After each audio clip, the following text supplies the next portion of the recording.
오늘 본문의 말씀을 가지고 빛의 자녀이자 지혜자인 성도라는 제목으로 함께 말씀 나누도록 하겠습니다. 우리 옆에 계신 분들에게 인사했으면 좋겠는데요. 이렇게 인사하겠습니다. 빛의 자녀처럼 행하는 성도가 됩시다. 빛의 자녀처럼 행하는 성도가 됩시다. 여러분 좀 약간 안 추우세요? 그렇죠? 온도 조금만 올려주세요. 예. 보니까 온도가 약간 추운 것 같아서 말씀 듣다 보면 더 추워져서 이제 말씀이 집중이 안 되고 추워가지고 덜덜 떨다가 오늘 예배 못 드렸는지 또 반팔 입고 오신 분도 계신데 온도를 조금 높여주시면 좋겠습니다. 아니면 바람 세기를 좀 낮춰주셔도 될 것 같고요. 우리 다음 세대 자녀들 있는데 우리 다음 세대 자녀들 축복하는 마음으로 박수 한번 쳤으면 좋겠습니다. 귀한 자녀들 축복하고 환영합니다. 5월의 마지막 금요 성령 집회입니다. 시간이 정말 빨리 간다고 늘 말씀드리지만 근데 진짜 빨리 가지 않나요? 네. 저만 느끼는 거 아니죠? 내일부터 6월이 시작됩니다. 그리고 내일 모레가 우리 교회 설립 52주년 기념 주일 예배를 드리게 됩니다. 우이동에 우이제일교회가 세워진 지 52년이 되는 날이고요. 정말 시간을 돌아보면 모든 것이 다 하나님의 은혜였다라고 말씀드릴 수밖에 없는 그런 은혜가 넘치는 교회입니다. 계속해서 우이제일교회가 이 지역에 있는 분들의 복음화를 위해서 최선을 다하는 구원의 방주 역할을 잘 감당하는 교회가 될 수 있도록 기도해 주시고 특별히 이번 부흥성회 여러분 하나님 중심이라는 주제로 말씀을 듣게 되는데 여러분들 많이 기도로 준비하시고 또 말씀을 받기 위해서 준비한 만큼 하나님께서 은혜 부어 주시리라 믿습니다. 열심히 기도하시고 또 기도 제목들 하나님 앞에 내어놓으셔서 그 모든 기도의 제목들이 이번 부흥성회를 통해서 다 응답되어지고 이루어지는 귀한 우이제일교회 모든 성도님들이 다 되셨으면 좋겠습니다. 자, 오늘은 지난 시간에 이어서 에베소서 5장 말씀을 살펴보려고 하는데요. 지난 시간에는 우리가 빛의 자녀라면 그럼 어떻게 살아가야 하느냐, 이 빛의 자녀인 우리가 하나님의 자녀로서 하나님의 백성으로서 어떻게 살아야 하는지에 대한 부분들을 말씀을 드렸습니다. 오늘은 이 빛의 자녀들로서 그러면 어두움의 일에 우리가 이제 참여해서는 안 된다. 어두움의 일에 대해서 참여하는 것이 아니라 어두움의 일에 대해서 오히려 우리는 책망하는 그런 자리에 있어야 한다라는 것을 오늘 사도 바울이 말씀하고 있습니다. 그러고 나서 뭘 말씀하냐면 성도로서 이제는 이 빛의 자녀뿐만 아니라 지혜로운 삶을 살아야 된다라는 것을 말씀해 주면서 말씀을 마치게 됩니다. 자, 그렇다면 오늘 본문 말씀을 통해서 하나님께서 우리들에게 주시고자 하는 교훈의 말씀이 무엇인지 같이 한번 생각해 보는 시간을 갖도록 하겠습니다. 자, 오늘 본문 11절에서 14절까지의 말씀 같이 한번 읽어보도록 하겠습니다. 너희는 열매 없는 어두움의 일에 참여하지 말고 도리어 책망하라. 저희의 은밀히 행하는 것들은 말하기도 부끄러움이라. 그러나 책망을 받는 모든 것이 빛으로 나타나나니 나타나지는 것마다 빛이니라.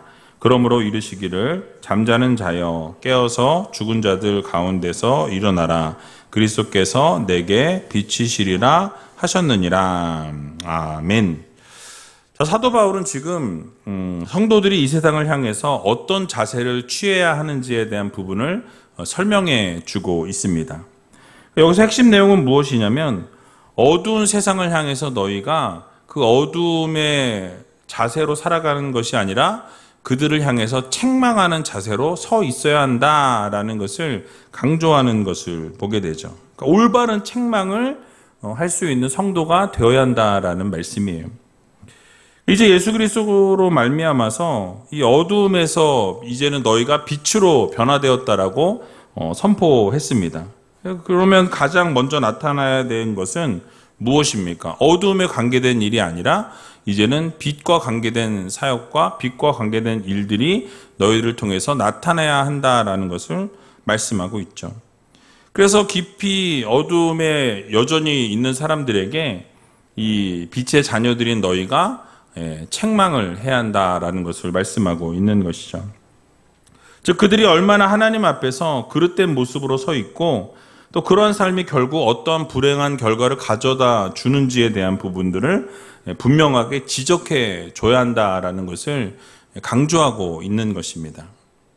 여러분, 오늘날 한국 교회가 당면하고 있는 여러 가지 문제들과 또 교회들이 지금 침체되어져 가고 있는 상황인데 그 요인 가운데 하나가 무엇입니까? 바로 세상의 어두운 일들이 계속되고 지속되고 있는데 책망하고 서 있어야 될 성도들이 오히려 동화되어져 가고 있기 때문이라는 거예요. 전혀 이 책망하는 역할을 감당하지 못하고 오히려 세상에 흘러가는 그 흐름대로 동일하게 흘러가고 있기 때문에 교회가 그런 문제가, 성도들이 그런 문제가 생기게 되어진다는 것이죠. 그러니까 잘못된 길을 걸어가는 어두움의 자녀들에게 빛으로 인도해주고 또 잘못된 일에 대해서는 책망을 통해서 그 자리로부터 돌이키고 돌아올 수 있도록 돕는 역할이 바로 성도들이 해야 될 역할이다라는 것을 말씀해 주고 있는 것입니다. 근데 그럼에도 불구하고 어떠했습니까? 그런 역할들을 그동안은 감당하지 못했다라는 사실이. 그러니까 성도들이 확고한 신앙과 믿음으로 이 빛의 역할을 감당하고 소금의 역할을 감당해야 함에도 불구하고 이 하나님과 바알 사이에서 머뭇머뭇거리면서 어디로 결정하지 못하고 이 망설이고 있었던 그 엘리야 시대의 이스라엘 백성과 같이, 그러니까 오늘날에도 하나님과 세상 사이에서 머뭇머뭇하면서 그 갈 바를 알지 못하고 방황하고 있는 사람들이 너무나 많이 있다라는 것이죠. 또 차지도 덥지도 아니하면서 주님으로부터 입에서 토하여 내치리라고 말씀하셨던 이 라오디게아 교회처럼 그렇게 우리가 행하고 있지는 않은지 우리 자신을 좀 돌아볼 필요가 있다라는 거죠. 차든지 덥든지 하라고 말씀하셨는데 이것도 아니고 저것도 아닌 양쪽에 다 발을 걸쳐놓고 이때는 이렇게 저때는 저렇게 그렇게 살아가고 있는 우리들의 모습은 아는지 돌아보아야 한다는 것이죠. 여러분, 그렇습니다. 성도들은 이 세상을 살아가면서 이 정확한 정체성을 가지고 있어야 한다는 거예요. 여러분들이 내가 지금 이 땅 가운데 무엇으로 보내졌고 왜 하나님이 보내셨고 어떠한 목적 가운데 여러분들이 이 땅 가운데 보내셨는지를 정확하게 인지하고 인식할 수 있어야 한다는 것입니다. 그러니까 여러분, 성도의 정체성이 무엇입니까? 성도는 하나님의 자녀고 하나님의 백성인 거예요. 그러니까 여러분들 이 땅 가운데 보내실 때 하나님께서는 이미 하나님의 자녀라 하나님의 백성이라 인치셨다라고 말씀하고 있어요. 도장을 꽝꽝꽝 찍으셨다라고 성경은 말씀합니다. 그래서 이 세상 살아갈 때 우리의 정체성과 우리의 위치를 정확하게 인식하고 인지하고 있어야 한다는 거예요. 그러면서 신앙생활을 하면서 나는 하나님의 자녀야, 나는 하나님의 백성이야, 이러한 정체성을 가지고 이 세상을 살아가는 성도가 되어야 한다는 것이죠. 자, 그런데 만약 성도들이 이 자신의 그 정체성을 잃어버리게 된다면, 성도로서 살아가지 못한다라고 한다면 여러분 어떤 일들이 발생하겠냐라는 거예요.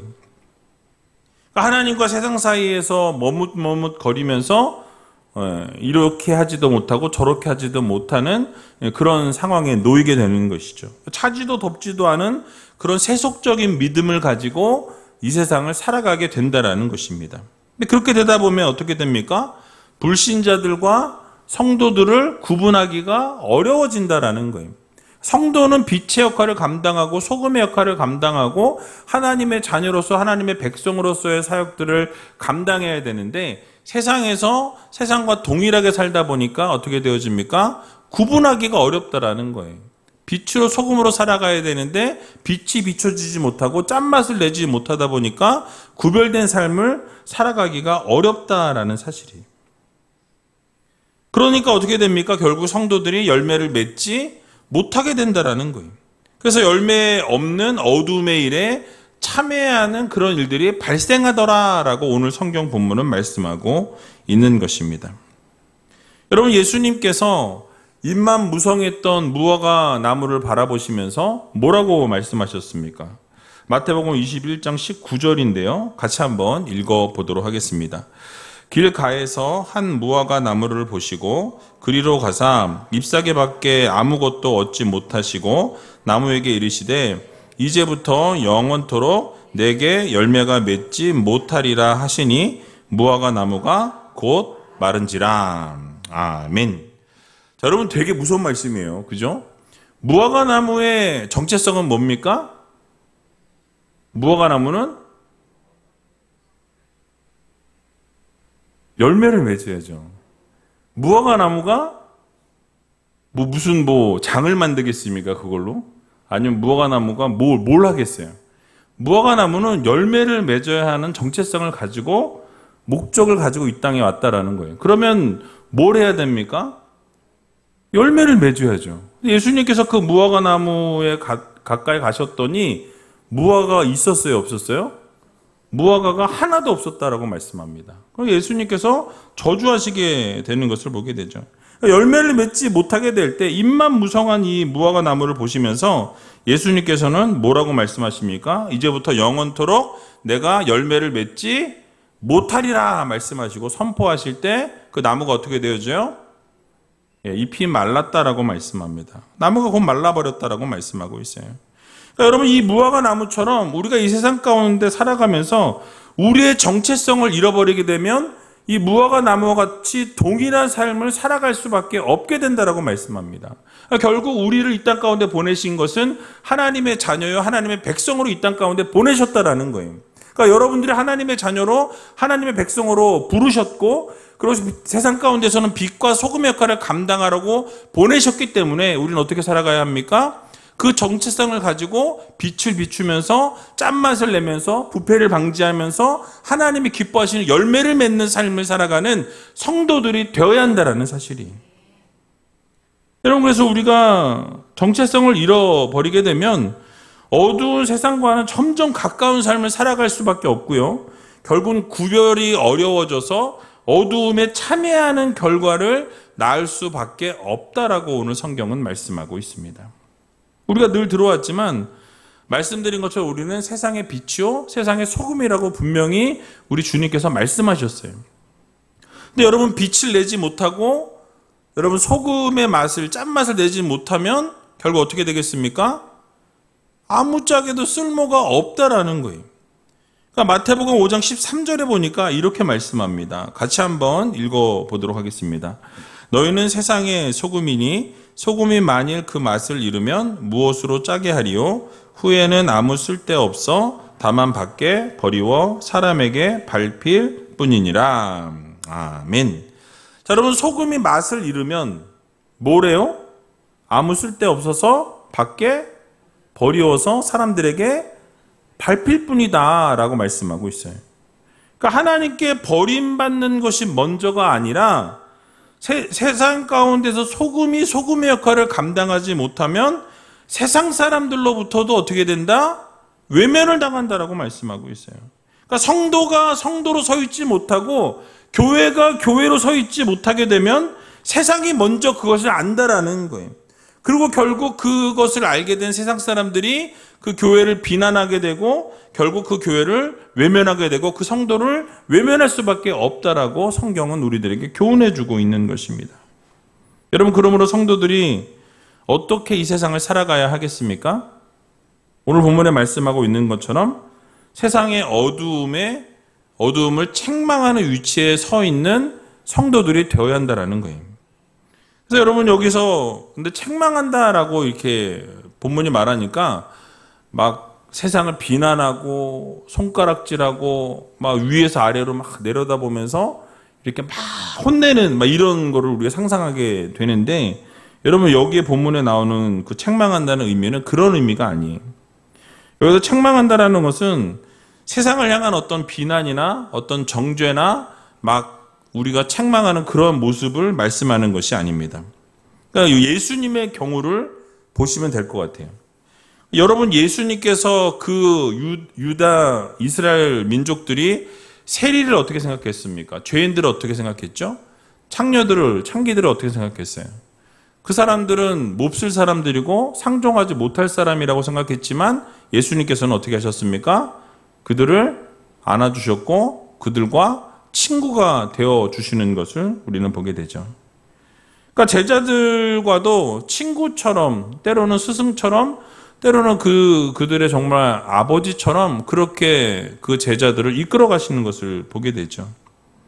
그러니까 여러분, 당시 죄인이라고 취급받았던 모든 사람들을 친구로 삼아 주셨고 언제나 그들 편에 서서 언제나 동행하셨던 것을 우리는 성경을 통해서 보게 됩니다. 중요한 게 뭐냐면 예수님께서 그들과 친구가 되어 주셨다는 거예요.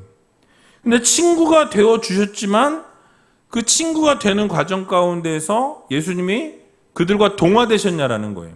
그들의 죄의 모습을 그대로 따르셨습니까? 아니라는 거예요.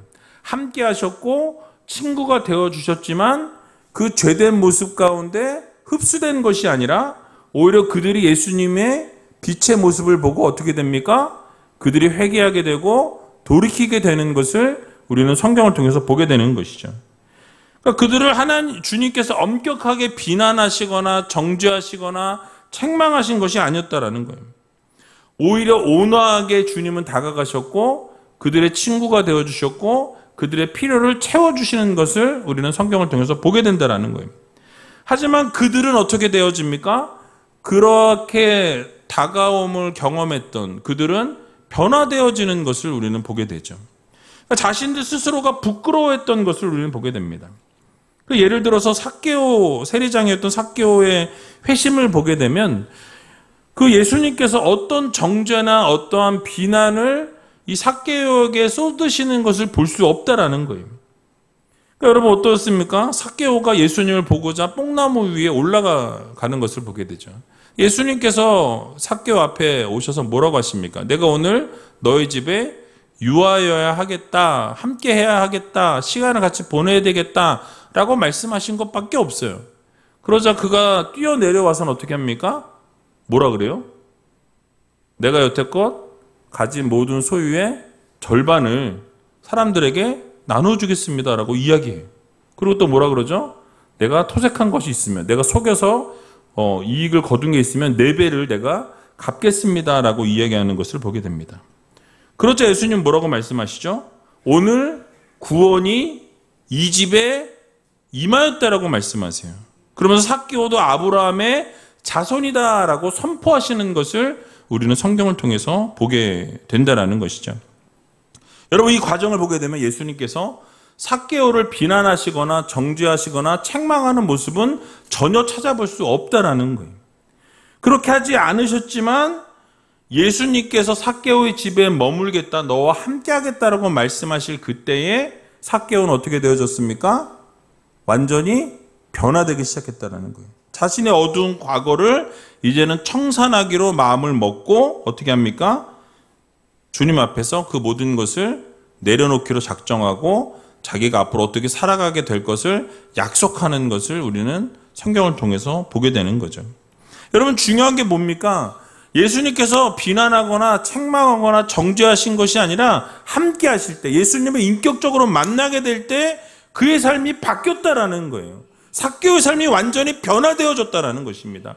우리의 삶도 동일하다라는 거예요. 우리가 책망한다라는 것은 누구를 위에서 아래로 군림하면서 이렇게 비난하거나 정죄하고 책망하라는 것이 아니에요. 그들과 함께하면서 그들과 기도하고 그들과 동행하면서 그들에게 온화하게 다가갈 때에 예수 그리스도의 빛이 비춰지게 되고 그들의 삶이 변화되어지게 되어 있다라고 성경은 우리들에게 교훈해 주고 있는 것입니다. 결국 빛이 비치게 되면 빛의 역할은 어떻게 되어집니까? 어둠이 물러가게 되어 있다라는 거예요. 빛이 비추게 되면 하나님의 역사와 기적이 일어나게 되어 있다라는 거예요. 예수님을 만나게 되면 그의 삶이 변하지 않을래야 변하지 않을 수 없다라는 말씀인 거예요. 그러니까 빛 앞에서 어둠은 밝히 드러날 수밖에 없다라는 것을 우리들에게 말씀해 주고 있는 것이죠. 결국 어둠에 속해 있던 자들이 자신의 어두움을 스스로 인정하게 되고 고백하게 되고 이제는 그 어두움의 모든 일들을 다 청산하기로 작정하게 되고 결국 하나님 앞에서 어떻게 합니까? 하나님이 원하시는 삶을 빛의 삶을 살아가기로 결단하고 그 삶을 향해 나아가는 것까지 이루어지게 되는 것을 우리는 보게 되는 것이에요. 하나님 앞에서의 삶을 살아가게 되는 것입니다. 그러므로 우리가 이 세상 살아가면서 여러분 어떻게 살아가야 하겠습니까? 어두움을 밝게 비추는 빛의 역할을 감당하는 성도들이 되어야 할 것입니다. 여러분 썩어져가는 그 세상을 향해서, 부패해져가는 그 세상을 향해서 그 부패를 막아설 수 있는 그런 믿음의 짠맛을 낼 수 있는 소금의 역할을 우리가 감당해야 한다는 거예요. 여러분 만약 우리가 그렇게 행하지 못하게 될 때 어떤 일이 발생하게 됩니까? 이 세상은 어두워질 수밖에 없고 하나님과는 멀어진 삶을 살아가게 될 것이라는 거예요. 그리고 결국 어떻게 됩니까? 어둠에 속한 일을 행할 수밖에 없다라는 것이죠. 여러분 자신을 한번 돌아보시기 바랍니다. 나는 지금 어떤 삶을 살아가고 있는가? 내가 정말 하나님 안에서 하나님과 늘 동행하면서 나의 정체성대로 하나님 이 땅 가운데 보내신 그 목적대로 살아가고 있는가? 여러분들이 여러분 삶을 돌아보시고 들여다보시면 빛의 삶을 살고 있는지, 소금의 삶을 살고 있는지, 열매 맺는 삶을 살고 있는지 알 수 있다라는 거예요.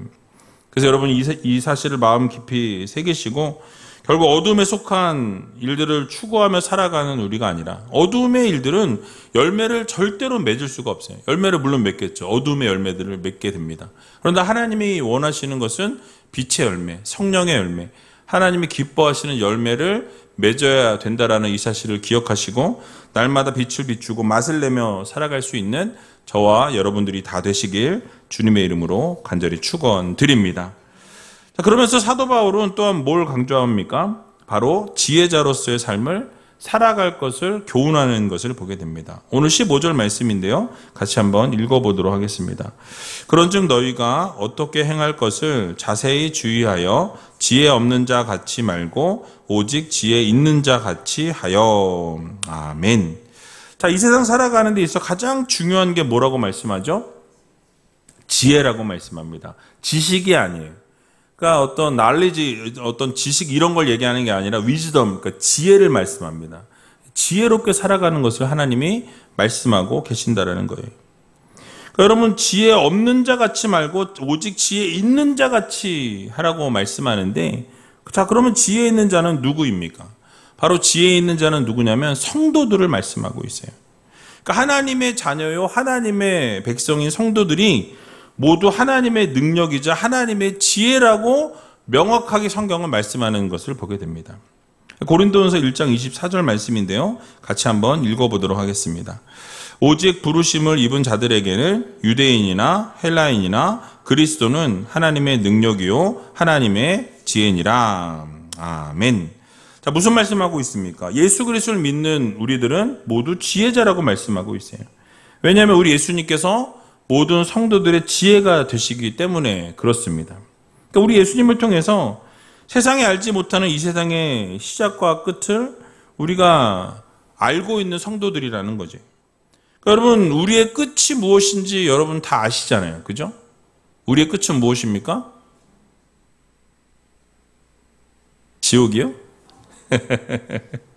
우리의 끝은 무엇입니까? 하나님 나라예요. 여러분들은 하나님께서 이미 하나님의 자녀로 백성으로 인치셨고 천국 백성 삼아 주셨습니다. 과거형이에요. 이미 여러분들은 하나님의 자녀요 하나님의 백성이라고 성경은 말씀합니다. 그래서 여러분 우리가 이미 영원한 생명을 얻었어요. 예수님께서 자신의 몸을 내어주시고 십자가에 달려 죽으시기까지 우리를 사랑하셔서 그 핏값으로 우리를 사셨다라는 거예요. 그렇기 때문에 우리는 어떻습니까? 영원한 생명으로 옮겨진 하나님의 자녀요 하나님의 백성이라는 거예요. 영원한 생명을 우리가 얻게 되었고 영원한 천국을 이미 하나님으로부터 얻게 된 하나님의 자녀들입니다. 그래서 우리의 영원한 미래를 알고 있다는 것이죠. 중요한 것은 무엇이냐면, 그런데 이 세상 살아갈 때에 지혜 없는 자처럼 살지 말고 어떻게 지혜 있는 자처럼 살라고 우리들에게 교훈해주고 있는 것을 보게 되는 것이죠. 사실 성도들이 이 세상 살아가면서 성도들의 삶을 돌아보게 되면 때로는 우리가 지혜 있다라고 말하면서 우리의 삶을 들여다보니까 지혜 없는 삶을 살아가는 그런 성도들이 많이 있다라는 거예요. 여러분 그게 무슨 말씀입니까? 그러니까 성도들이라면 부르심에 합당한 삶을 살아가야 한다라는 거예요. 하나님의 자녀로 불렀으니 하나님의 자녀로 하나님의 백성으로 정말 하나님이 기뻐하시는 빛의 열매를 맺으며 살아가는 성도가 되어야 한다는 거죠. 그런데 성도로서의 모습으로 살지 못하고 하나님의 자녀로 하나님의 백성의 모습으로 살아가지 못하고 있는 성도들이 있다라는 거예요. 갈라디아 교회 성도들의 예를 들어보게 되면 여러분, 그들은 어리석은 사람도 아니었고 무식한 사람도 아니었어요. 믿음이 없는 성도들도 아니었다라는 거예요. 그런데 사도 바울이 그들을 가리켜서 뭐라고 이야기합니까? 갈라디아서 3장 1절을 보게 되면 어리석도다 갈라디아 사람들아 라고 이렇게 말씀을 시작하는 것을 보게 됩니다. 어리석다라고 말씀해요. 그러면서 갈라디아 3장 3절에 보니까 이렇게 말씀합니다. 우리 같이 한번 읽어보도록 하겠습니다. 너희가 이같이 어리석으냐? 성령으로 시작하였다가 이제는 육체로 마치겠느냐? 아멘. 여러분, 왜 어리석다라고 말씀합니까? 너희가 이미 하나님의 자녀요 하나님의 백성이 되었는데, 그래서 이제 성령으로 시작을 했는데 뭘로 마쳐요? 육체로 마치냐라는 거예요. 그러니까 하나님의 자녀고 하나님의 백성이고 하나님이 기뻐하시는 빛의 아들들이고 딸들인데 너희가 어떻게 지금 그렇게 성령으로 시작해놓고 육체로 끝을 맺으려고 하느냐라고 책망하고 있는 것을 우리는 보게 되죠. 그러니까 하나님의 자녀고 하나님의 백성이라면 어떻게 지혜 없는 자처럼 세상에 있는 사람들처럼 그렇게 행할 수 있느냐라고 묻고 있는 거예요. 그러니까 어떻게 성령으로 시작해놓고 믿음이 없는 그런 육체로 마치려고 하느냐라고 주님께서는 묻고 계신다라는 거예요. 그런데 이런 행동을 우리가 하지 않기 위해서 오늘 본문이 무엇을 강조합니까? 너희가 어떻게 행할 것을 자세히 주의하라 라고 말씀합니다. 그러니까 우리가 행할 때에 여러분들이 어떤 행함과 어떤 말을 할 때에 어떻게 하라는 거예요? 주의해서 행동하고 주의해서 말을 하라는 말씀인 거예요.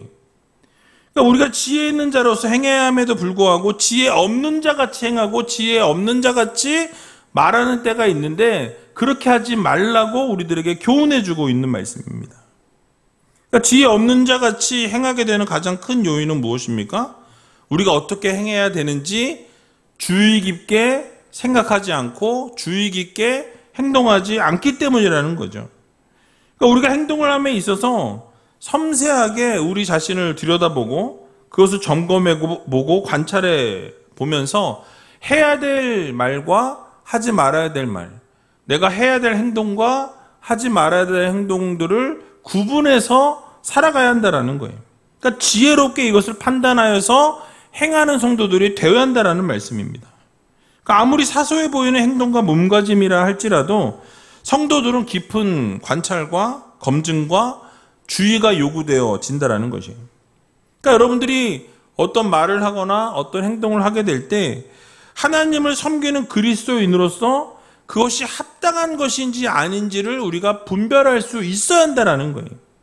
또 내가 이런 말을 하게 되었을 때, 내가 이런 행동을 하게 되었을 때 교회나 내가 속해 있는 공동체에 혹시라도 미치는 파장은 없는가, 이런 부분도 우리가 생각해 보아야 한다는 거예요.